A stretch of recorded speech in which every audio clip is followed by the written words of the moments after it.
Welcome to this Nespresso Assistance video on cleaning your Aeroccino. The Aeroccino is a unique automatic system that allows you to obtain a light and smooth, hot or cold milk froth, offering you, according to the seasons, endless ideas for the perfect coffee. You may also use your Aeroccino to heat milk for your cafe latte.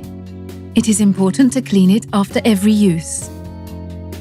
For this, switch off at the base with the main switch. Remove from the base. Detach the whisk. Remove the seal from the lid.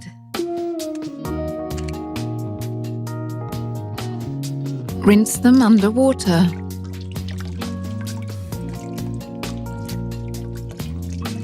With a non-abrasive sponge and cold water, rinse and wipe clean the inside of your Aeroccino. Careful, the milk jug is not dishwasher safe and must not be submerged in water. Dry with a soft cloth. Replace the seal from the lid.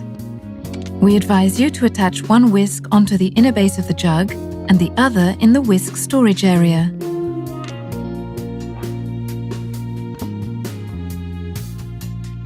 Your Aeroccino is now ready to prepare countless milk-based coffee recipes.